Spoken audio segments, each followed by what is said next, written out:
샬롬 샬롬 샬롬 샬롬 샬롬. 하나님 사랑합니다. 여러분 주 안에서 사랑합니다.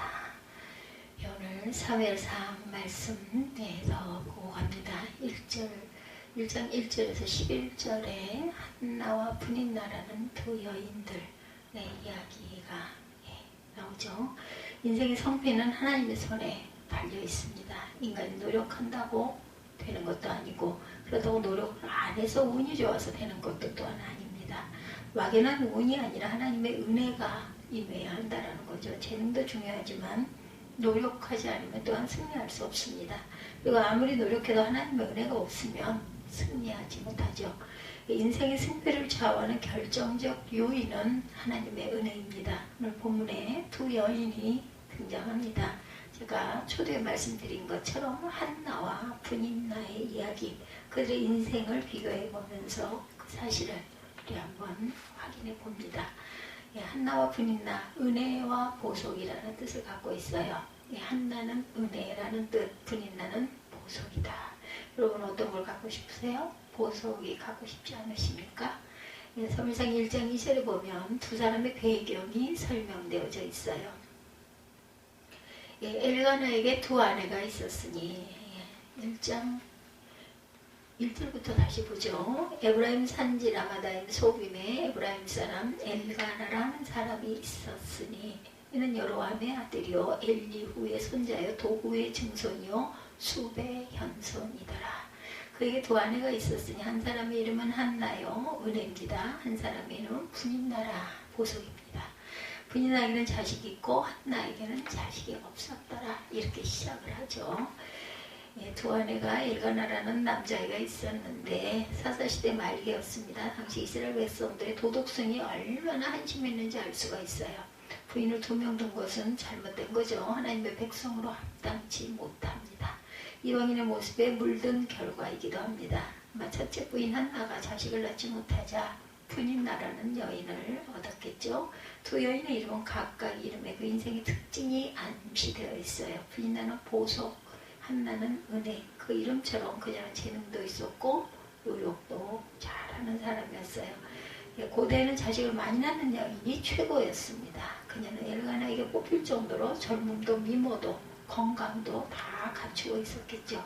또 그에 잘 보이려고 노력도 했을 것입니다. 그러다가 정말 자식을 낳고 더욱더 당당해지죠.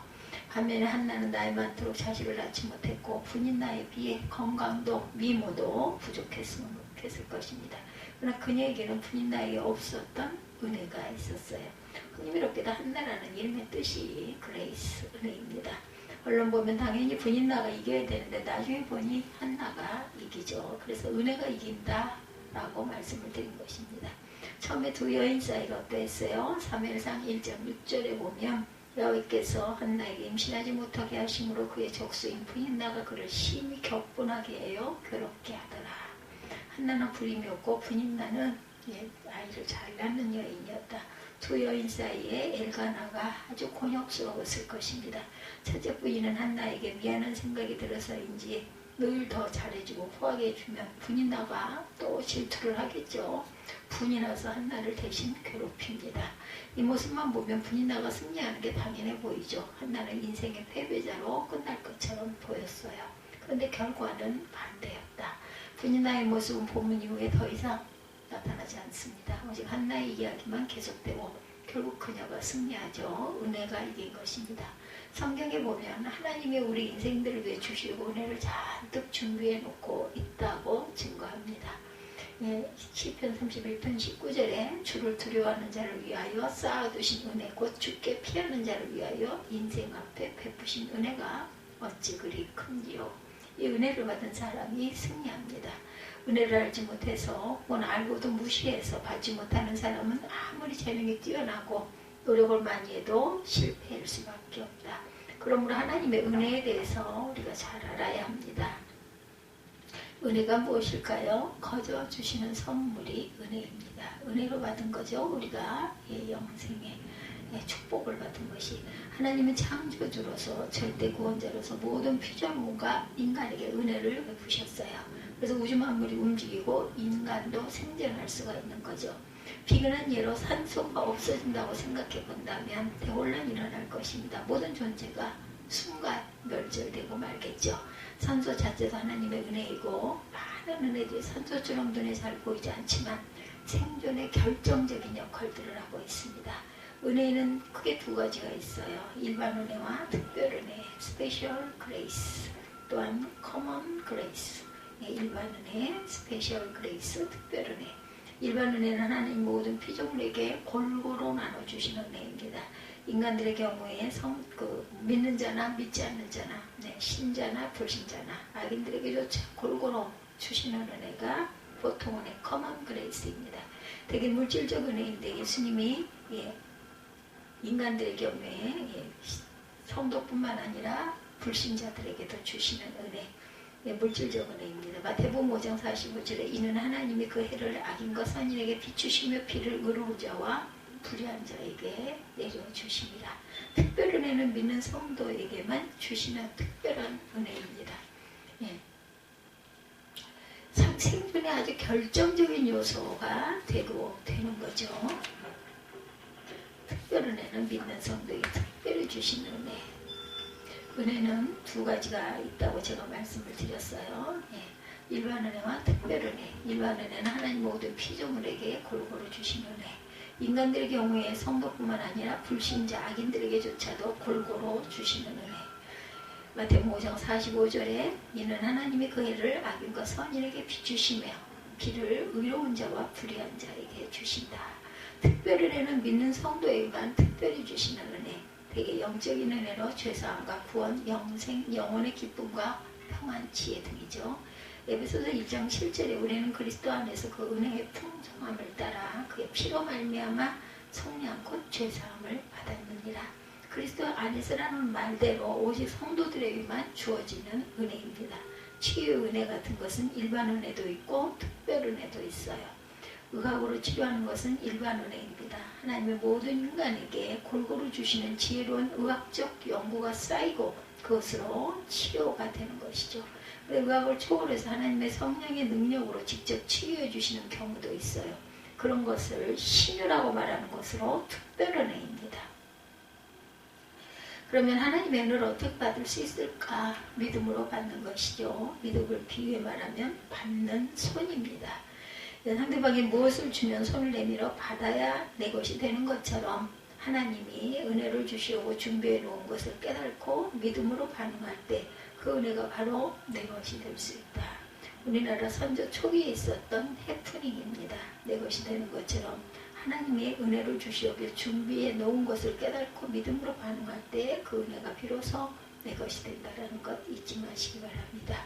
한 양반이 종기가 나서 고생을 하고 있는데 서양 선교사에게 좋은 약이 있다는 소문을 듣고 이 양반이 찾아갑니다. 선교사가 사연을 듣고 페니실린을 주었더니 약값이 얼마냐고 물었어요. 그래서 공짜라고 하자 얼떨결에 받기는 받았는데 너무나 이상하더라는 거죠. 고민하다가 왜 돈을 안 받았을까 고민하다가 내린 결론은 이게 가짜구나. 그래서 돌아가는 길에 그냥 버렸습니다. 은혜는 이렇게 값없이 주시는 것인데 모르는 거죠. 아주 귀한 것이었는데 마가복음 10장에 보면 맹인 바디메오 이야기가 나오죠. 예수님을 만나 고쳐달라고 소리치죠. 사람들이 지저분하고 더럽고 냄새나고 떠들어대고 막 예수님이 쫓아오면서 버럭버럭 고래고래 소리를 지르니까 너무나 귀찮아서 막 밀어냅니다. 저리 가라고. 더 크게 그럴수록 더 막 아그락을 쓰면서 떨려나면서도 소리를 지릅니다. 기회를 놓칠 수가 없었어요. 맹인 바디메오는. 그때 예수님이 그를 부르시죠. 그리고 묻죠. 내게 무엇을 해주기를 원하느냐. 엄청나게 고함을 지르니까 안 들을 수가 없는 거죠. 그러자 믿음이라고 대답을 해요. 내가 보기를 원하나이다. 믿음으로 대답을 합니다.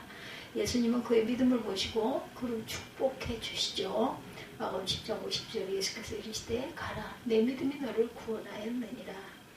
바디메오가 곧 보게 되어 예수의 길을 따르니라 이렇게 나와 있습니다. 은혜를 받는다는 것은 이런 것이죠. 그렇다고 노력을 안 해도 된다는 말은 절대 아닙니다. 노력을 해야 돼. 은혜를 사모하면서 믿음으로 하나님을 바라볼 때 은혜가 임하죠. 찬양 CCM에 은혜 아니면 이런 찬양이 있어요. 작곡자 조성은 씨의 이야기입니다. 그 곡은 아름다운 노랫말과 곡조로 많은 사람들이 애창합니다.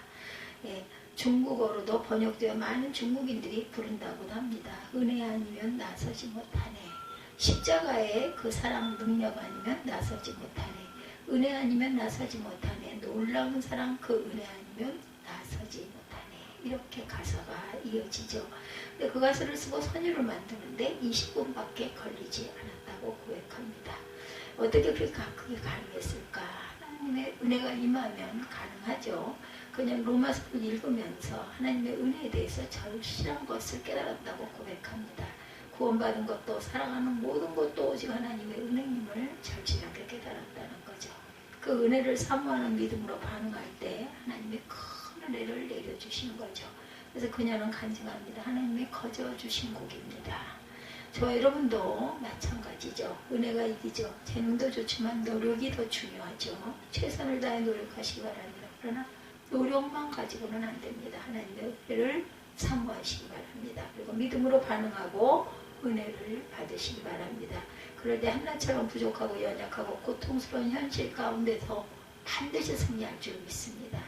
은혜 안에 사는 법은 그러면 어떤 것일까요? 기도와 감사와 헌신이죠. 한나는 어떻게 하나님의 은혜를 풍성히 받고 승리할 수 있었을까? 믿음의 기초 위에 세 가지 기도, 감사 그리고 헌신을 통해 하나님의 은혜를 체험합니다. 이 한나는 먼저 기도함으로 하나님께 나아갔을 때 은혜가 임했죠. 그 얼마나 괴롭겠습니까? 부인 나에게 아주 그렇게 늘 시천대를 받았으니 괴로운 중에 하나님께 나아가서 더욱 눈물로 정말 너무 절실하니까 기도한 결과 하나님의 은혜로 아들을 얻죠. 그리고 그 아들이 이스라엘의 지도자가 됩니다. 인생이 완전히 달라지죠. 불행한 여인이 하나님의 은혜로 복된 여인으로 변화가 됩니다. 그리고 오늘날까지 대표적인 믿음의 여인으로 칭송을 받죠.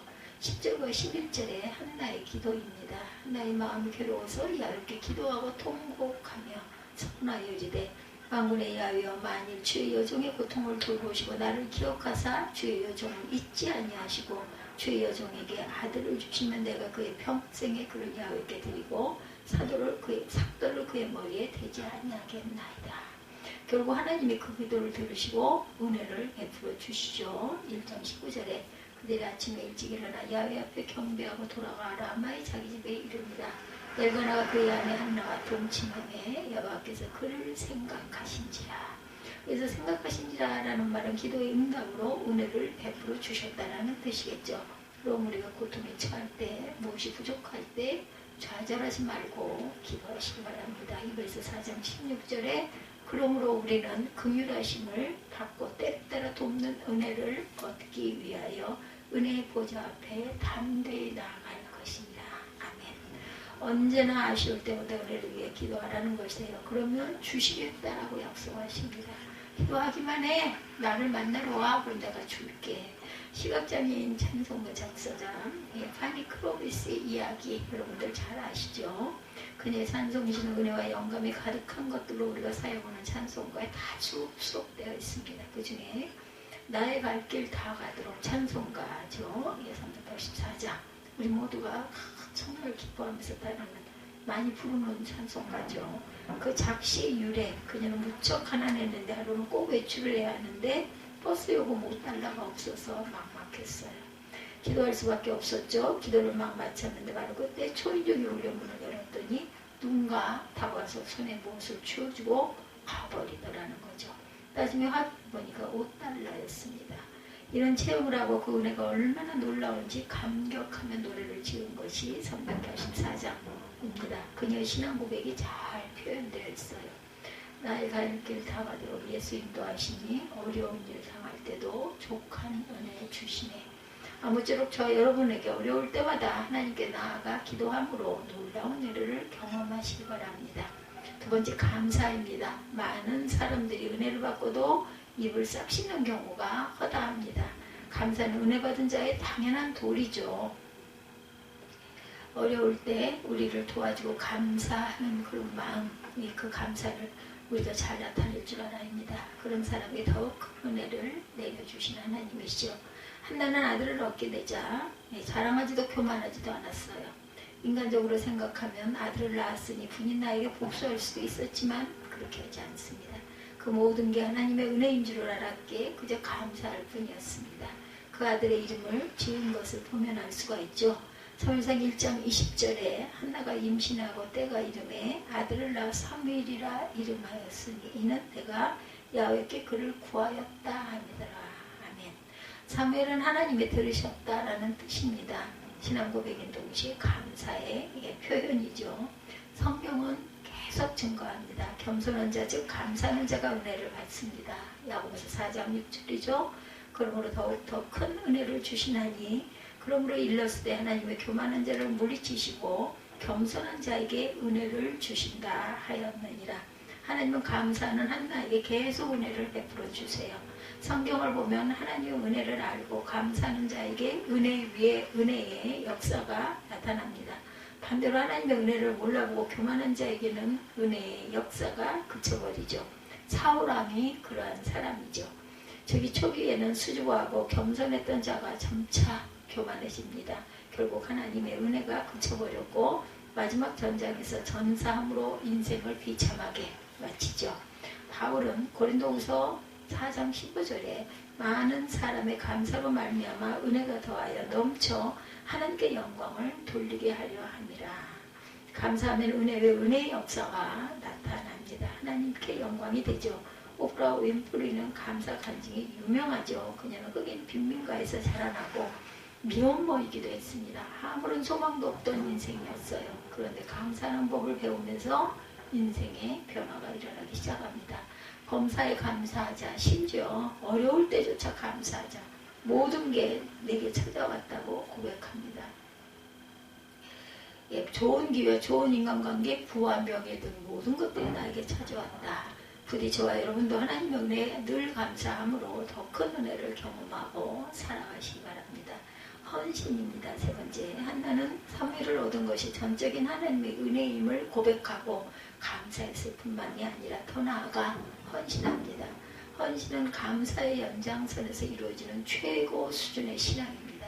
한나는 어린 사무엘을 하나님께 과감하게 드리죠. 사무엘상 1장 27, 8절에 보면 이 아이를 위하여 내가 기도하였더니 내가 구하여 기도한 바를 야훼께서 내게 허락하신지라. 그러므로 나도 그를 야훼께 드리되 그의 평생을 야훼께 드리겠나이다 하고 그것을 야훼께 경배하였더라. 사무엘이 젖을 때마다 엘리 제사장에게 보내 제사장 수업을 받게 하죠. 어린 것을 떼어놓고 돌아선 어머니의 심정이 어땠을지 상상이 되시니까 놀라운 헌신을 한 거예요. 하나님의 그녀의 헌신을 크게 기뻐하시고 어떻게 하셨어요? 21절에 보면 사무엘상 2장 21절입니다.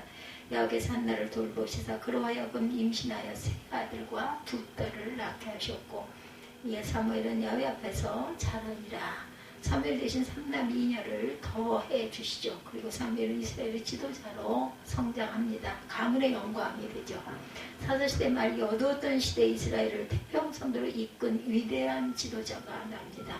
이게 바로 하나님의 은혜로 사는 인생의 아주 묘미죠. 은혜를 아는 사람은 이렇게 고백합니다. 시편 116편 12절에 내게 주신 모든 은혜를 내가 야훼께 무엇으로 보답할까.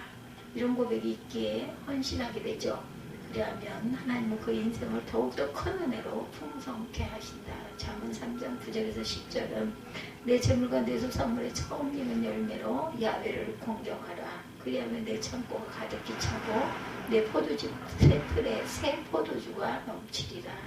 예수님이 누가복음 6장 38절에 주라 그리하면 너에게 줄 것이니 후이되어 누르고 흔들어 넘치도록 하여 너희에게 안겨주리라. 너희가 헤아리는 그 헤아림으로 너희도 헤아림을 도로 받을 것입니다. 헌신이 가져오는 은혜의 역사를 말씀하고 계십니다. 헌신은 마치 씨앗을 심는 것과 같아요. 씨앗 한 개를 심으면 100배 결실을 하죠. 농부의 노력도 있지만 하나님의 은혜가 결정적입니다. 은혜를 받고 가만히 있으면 그쳐버리죠. 감사하며 헌신할 때 연쇄적으로 은혜의 역사는 이어집니다. 이게 바로 은혜의 선순환입니다. 세계 최초의 흑인 오페라 가수 마리아 앤더슨이 간증합니다. 그녀가 대성하자 기자가 찾아와서 성공의 비결을 물어봐요. 그녀가 대답합니다. 어려서부터 교회에 다녔습니다. 노래가 좋아서 찬양대원으로 봉사했는데 아빠는 솔리스트가 결석해서 대신 노래하게 되었습니다. 예배오 목사님의 칭찬을 받고 너무 기뻤습니다. 그 후에 주일 예배를 절대로 빠지지 않고 출석하다 보니 은혜도 받고 노래 실력도 향상됐습니다. 그게 성공의 비결입니다. 평범한 것 같지만 정말 아름다운 간증이죠. 우리는 인생 승리를 위해서 무엇을 하고 계십니까? 우리 자녀들의 승리를 위해서 무엇을 하고 계십니까? 재능을 자랑합니까? 노력합니까? 그것보다 중요한 것은 하나님의 은혜가 임해야 한다는 것. 재능이나 노력을 무시하는 게 아니라 재능이나 노력이 이기는 게 아니고 은혜가 이긴다라는 것. 하나처럼 은혜 안에 살아가심으로 승리 인생이 되시기를 주님의 이름으로